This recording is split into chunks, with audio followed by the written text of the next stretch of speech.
Good day, ma'am. Good day, classmate. So our next topic is all about the ACEs methodology and basis of bio-learning.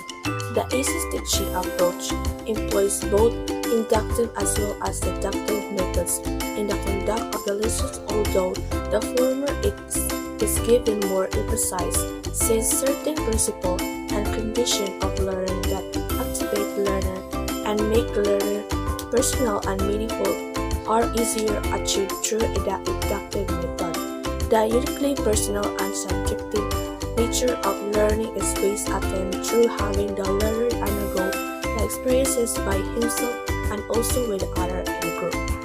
The ACEs teaching approach is based on a confluent theory of education. The theory provides for the flowing together and interaction of affective and cognitive elements is in individual and group learning. Example is introducing a new scientific concept to the student to making them aware of its existence and basic principle.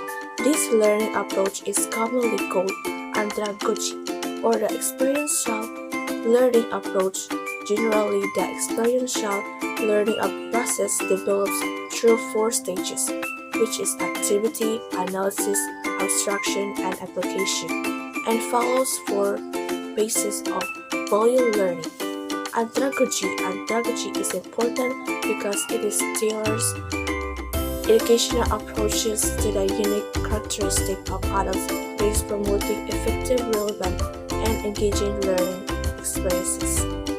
Affective refers to the feeling or emotional aspect of experiences and learning, while cognitive refers to the activity of the mind towards knowing an object. It is intellectual functioning in the full grasp of the learning. So, next is we are going to talk about the learning trigger phase.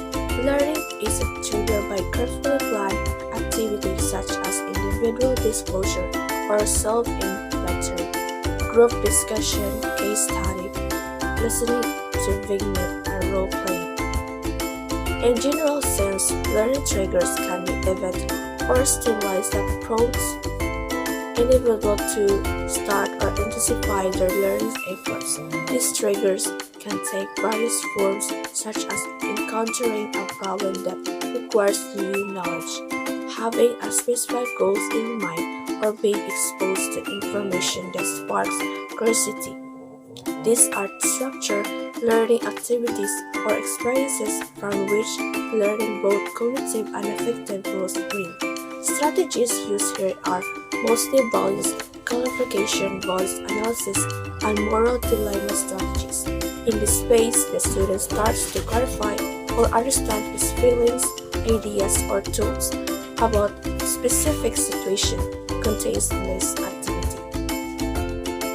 Examples: your personal development goals, setting personal development goals, whether related to career advancement or personal growth, initiate a learner phase as individuals seek opportunities to acquire the necessary knowledge and skills. And the next is values clarification phase.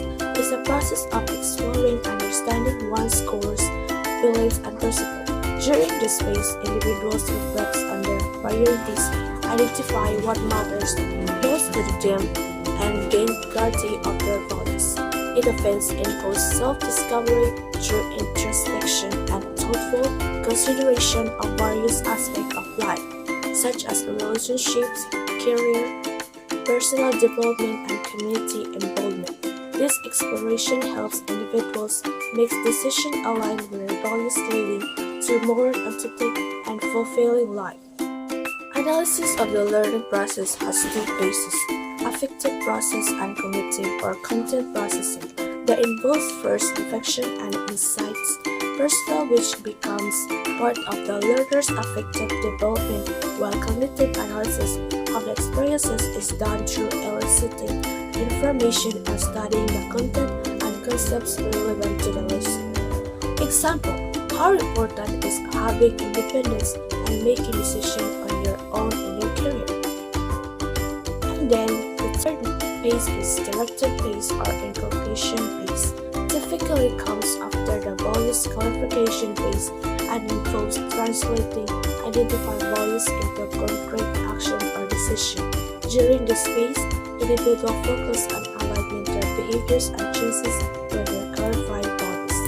In this phase, the teacher becomes directed in his leading questions, and at this point in his lesson, he or she should already have highlighted the value focus on the lessons that would expect the student to uphold. In reinforcement, the students construct system by an abstraction. Cognitive development is reinforced in the abstraction phase where generalization or inferences are made about experiences. It's phase the facilitator enriches the learning which were processed in an analysis phase through cognitive and affective input. Example: for instance, a teacher providing step-by-step instructions on solving math problem and the last phase of learning is action phase practical. This term refers to the stage where individuals apply the knowledge or skills they have acquired.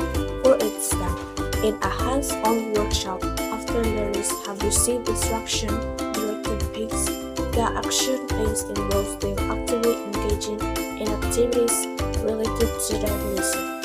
Putting theory into practice, it is the practical execution or is implementation of the following initial learning. Application is done where the learner is expected to transfer his affective and cognitive learning to auxiliary but significant activities are the mode setting and closing activities. The mode setting in the ACES methodology is not just setting and closing activities. The mini activity related to the content of the lesson. Its purpose is to create conducive psychological climate for learning. This is psychological personal activity to free the students from tension, fears, or passivity. It helps create an atmosphere of comfortability of one another. And then next, we go talking about the model of the evaluation process in the context of the teaching and learning cycle. Since our emphasis for values education is one of holistic integrated approach, all human facilities of the learners must be taught and developed in this light. The four-step teaching and learning cycle proposed by Using Bing is the most appropriate both as reference and a model. We have the first step. Step 1. Cognitive level or knowing. Following does not exist in a vacuum. It has to have knowledge base from which values will be explored and discern.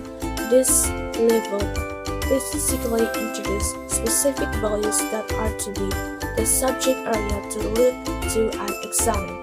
How these values affect the selves and others, our behavior at work. Our work ethic, our lifestyle are suggested for the learners to consider.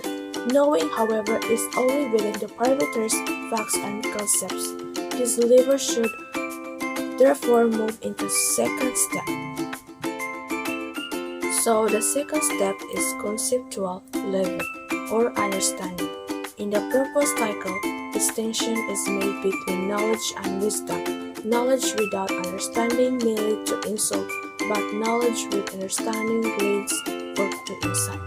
This is why the conceptual level is divided as two separate steps. Knowledge could be easily explained by the educator, and in turn quickly memorized by the learners. For the learners, however, to understand and thereby gain insight requires wisdom. And then the third step is affective level. It is all about valuing. As discussed in previous sections, knowing and understanding are not guarantees that values would be internalized and integrated. The third step therefore ensures that the value concepts are filtered through one's experiences and reflections and are eventually affirmed in the affective dimension. In short, this concept will flow through the three processes: chosen, prized, and acted upon, since teaching and learning is conducted on a group level. The additional benefits of this step is the appreciation, acceptance, and respect of both one's own value system and those of others. And then the last step is active belief. It's all about acting. The value concepts that the value and ultimately lead to action, whether the action is expressed in improved communication skills, better decision-making, greater teamwork, non-violent conflict resolution, and etc. The value area therefore challenge to see through the spontaneous concepts find their way into our behaviors. The learner's behavioral manifestation. Sometimes this is automatic, other times it involves further skills enhancement in a particular area. The teaching and learning cycles is crucial in education as it forms a systematic approach to instruction, design, and student development. It begins with clear learning objectives, ensuring that educators have a well-defined target for their teaching. And then assessment. Assessment is a vital component allowing both educators and students to gauge progress and identify areas for improvement. Feedback from assessment informs future teaching strategies and helps students to refine their understanding. Reflection, the final stage, encourages educators to evaluate the effectiveness of their teaching methods and adjust future plans accordingly. And that's all for today.